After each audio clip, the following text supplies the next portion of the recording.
lá na Audi. Conta pra gente, vocês têm algum projeto, alguma coisa mais direcionada para esses jovens talentos?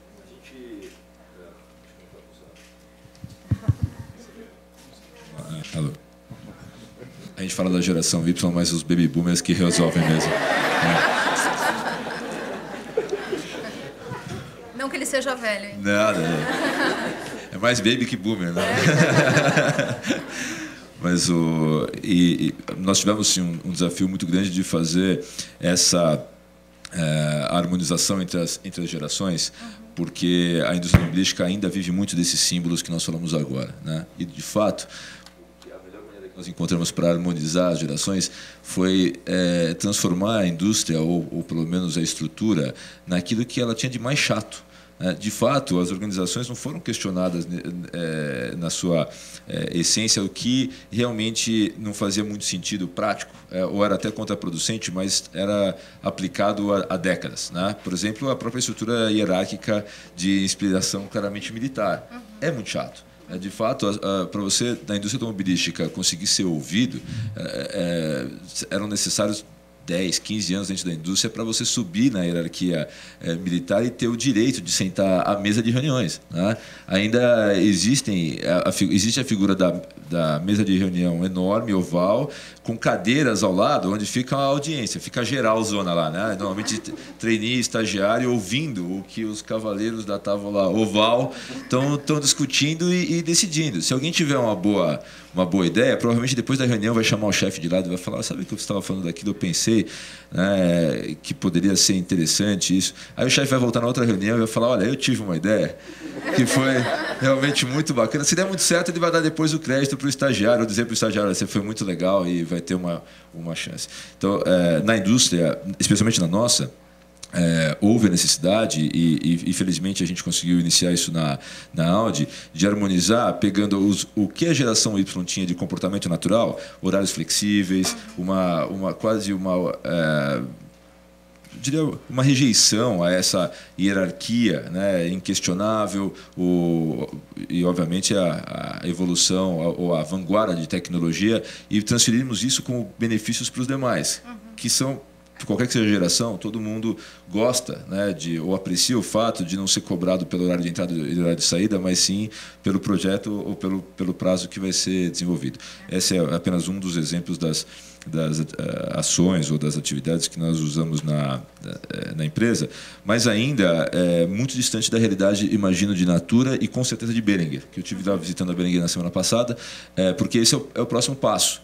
Como chegar no que eu considero agora o outro extremo em comparação com a indústria automobilística, que é o que se tem na Behringer. De verdade, um ambiente muito flexível, amplo, democrático e de vanguarda, né, de gestão. A gente teve uma conversa relativamente longa sobre a efetividade disso. De fato, só chancelou o que nós já imaginávamos e iniciamos a implementação.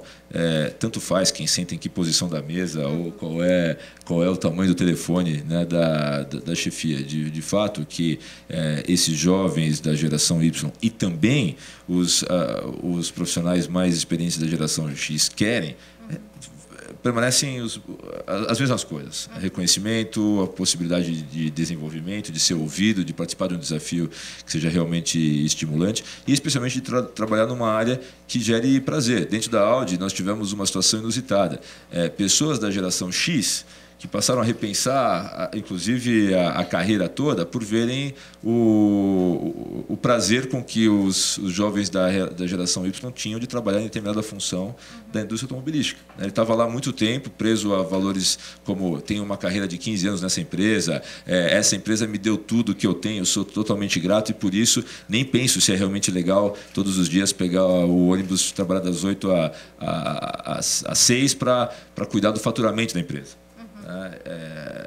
O maior efeito da entrada da geração Y em peso na Audi foi o questionamento da geração X para as chefias do tipo: escuta, posso realmente redirecionar minha carreira depois de 10 ou 12 anos para fazer aquilo que de fato me dá prazer, né? Porque é invejável ver essa combinação que a geração, nas palavras deles, né, que os jovens que estão entrando na empresa agora têm com o trabalho, que não é uma relação que eu aprendi a ter, né? Aliás, eu era cobrado por outras coisas, por disciplina, por processos, por prazos também, claro, mas não checado se eu realmente estava feliz com o que estava fazendo. Antes de fazer uma pergunta para a Liliane, deixa eu explicar um pouquinho a trajetória da nossa representante da geração Y aqui. A Liliane, ela fez o ano passado, esse ano, né, Liliane? Um blog ano passado, chamado Trainee 2010, que foi um sucesso, que ela descrevia os processos de seleção de trainees dentro das empresas. Aí ela foi contratada pela Danone como trainee e mudou o blog. Agora o blog é Lili Trainee, né? Esse processo assim, foi muito, pelo que eu li nos posts, muito doloroso, né? Essa coisa de... Ela participou de 26 processos de seleção de empresas para trainee. Então, eu queria te perguntar, Liliane, nesses 26 processos, assim, o que você sentiu das empresas em relação aos jovens? E quem escolheu quem? Você escolheu a Danone ou a Danone te escolheu? Bom, eu não sou... antes eu queria só falar uma coisinha, né? É muito importante a gente fazer 3 recortes da geração Y, né, quando a gente fala de jovem. Primeiro, a gente pegar as características que são dos jovens. Do cara que era jovem quando era baby boomer, do cara que era jovem quando era X, qualquer jovem, tá? Segundo, as características que são da geração Y, e a gente tem que fazer esse recorte do cara que teve oportunidade, do cara que é tecnológico, e do cara que está no sertão e está esperando chover porque ele não tem comida. A gente tem que separar isso, né? E depois separar o indivíduo, né? Eu sou super conectada, eu tenho Twitter, eu adoro, mas eu faço aula de piano, que é uma coisa lenta, que você precisa praticar, e então eu não sou mais Y porque eu faço piano. Ou então eu sou só Y porque eu tenho Twitter. Então a gente tem que ter muito esse recorte, né?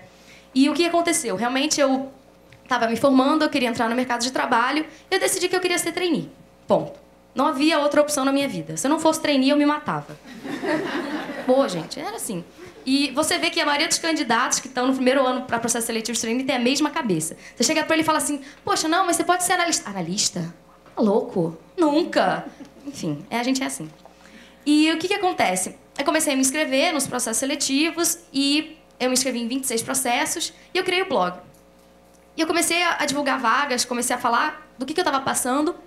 E o blog começou a ter uma repercussão muito bacana e isso me deu muito contato com outros candidatos, né? Então, eu vi que se num dia eu estava super tensa, putz, não recebi a resposta da prova, o que eu faço? Não consigo dormir. E um monte de gente me mandava mensagem, você também não recebeu? Eu não sei o que eu faço, eu não consigo trabalhar direito porque eu estou esperando a resposta de não sei quem, e não sei o que lá. Ai, não, eu preciso faltar meu trabalho para ir na dinâmica de não sei aonde, o que eu faço? E eu vi, bom, tá todo mundo no mesmo barco. E aí eu comecei a observar que não era só eu que era ansiosa, não era só eu que tinha grandes expectativas, e não era só eu que achava que ser trainee era a melhor coisa do mundo. Então, foi muito rico assim, eu ter essa experiência, porque eu comecei a perceber, putz, se 15 mil candidatos resolvem ligar para uma consultoria porque não receberam a resposta da prova, não vai rolar. Então, assim, só que o candidato não tem essa noção, né? A gente é geração Y, geração dos troféus. Então, assim, como assim eu vou ficar sem uma resposta? Eu nunca fiquei sem uma resposta na minha vida, né? Então, assim, é um momento de conflito, essa entrada no mercado de trabalho, porque você é exposto a uma série de situações, a uma série de empresas, você está concorrendo ali com um monte de gente que quer a mesma coisa que você, todo mundo é super preparado, ou se sente muito preparado, então é muito complicado, né? E aí, quando eu fui passando pelos processos seletivos, é muito bacana a parte das etapas presenciais, né? Você vai na empresa, aí você conhece, aí tem aquele discurso bacana, aquele PowerPoint lindo, aí você ganha produto, é o máximo. E você começa a ver, é aqui que eu quero ou não é? Né? E aconteceu a situação de eu chegar na terceira entrevista de uma empresa e eu falar, eu nunca mais ponho o pé aqui dentro. Sabe? Não é o clima que eu quero, não é o ambiente que eu quero, não quero trabalhar com esse tipo de pessoa, entendeu? E aconteceu. Como aconteceram processos que eu me senti super tranquila, eu falei, nossa, que delícia. Foi uma dinâmica mesmo, não foi um bate-papo, não foi um encontro com amigos. E isso foi um dos critérios que me fizeram escolher a Danone, né? O que acontece? Geralmente os processos seletivos eles terminam no final do ano. A Danone terminou em novembro. Então, quando eu fui aprovada na Danone, eu ainda tinha 6 processos acontecendo de empresas importantes. Então, foi um momento muito doloroso para mim, né? O que eu faço? Eu vou para a Danone, que era uma empresa que eu queria, e abro mão dessas outras empresas que eu também quero? Ou eu abro mão da Danone e continuo os outros processos, né? Foi horrível, porque meu chefe, que era um cara que eu, nossa, adorava, estava de férias, a minha mãe estava viajando, e eu ficava no MSN buscando conselho, né? Gente, o que eu faço? Botar no nick da MSN, né? O que eu faço? Aí veio um monte de coisa. E aí, eu peguei uma série de informações. Qual foi o meu critério, né? Primeiro, a Danone é uma empresa que não tem job rotation, então eu sabia que quando me falaram, eu me candidatei para RH, embora eu seja de comunicação, eu ia para RH e eu sabia que eu ia trabalhar com comunicação interna. Então eu não corria o risco de passar por um monte de área e depois cair, sei lá, numa que não tinha nada a ver. Então eu falei, bom, isso é importante. Segundo, era uma empresa que eu já queria trabalhar desde o começo, entendeu? No começo, a gente não tem critério, tá? A gente se inscreve em todas as empresas. É isso mesmo. A gente está se formando, não tem emprego. Ou então o estágio vai acabar. Ou então a gente está como analista, não está mais gostando da empresa, então a gente sai atirando para tudo quanto é lado. Mas depois você vai vendo, né? Você vai começando a ter seus filtros, conhecendo as empresas, e aí você vai direcionando. E a Danone estava desde o começo lá como uma das principais. E aí durante todo o processo seletivo da Danone, eu me senti muito confortável, né? Foi aquele tipo de processo que você ia para a dinâmica, putz, que legal. Ah, agora tem case, vamos pro case. Entendeu? Não era aquele processo que você ficava tenso, ai meu Deus do céu, alguém tá me olhando, eu vou não sei o quê. Então, foi esse conjunto de fatores que me fez escolher a Danone no final das contas e abrir mão das outras, né? E uma coisa que foi super importante que aconteceu comigo foi na entrevista final da Danone, que eu quase não fui, que eu tava nesse dilema todo. E aí eu tava discutindo com a diretora de RH e eu me senti muito confortável para chegar para ele e falar, olha só, a questão eu não sei se eu vou pra Danone ou se eu continuo no processo da Unilever e da Coca. Tipo, abrir o jogo pra ela, assim. Eu me senti confortável pra isso, né? Eu não sou louca também de chegar pra uma pessoa e falar, oi. Eu me senti confortável pra isso. Eu falei pra ela, olha, tô super num dilema, não sei o que eu faço, eu tô de férias, minha mãe viajou, não tem com quem conversar. E assim, gente, ela fez um ambiente pra isso, tá? Eu não sou louca. E aí, tipo, de leve, talvez. E aí, o que acontece? Ela foi super legal, ela contou a trajetória dela, como ela foi trainee, e o que aconteceu quando ela foi trainee, e as decisões que ela tomou, e ela falou, tira esse peso, sabe? A gente se cobra muito também como geração Y e tal, olha, meu Deus, eu sou o centro do mundo, então eu tenho que decidir como centro do mundo. E no final das contas eu me senti super leve, consegui decidir, né, e fiz a escolha para a empresa que eu queria, não me arrependi depois de ter abandonado os outros processos, e foi isso. Legal. Aqui estou. É isso.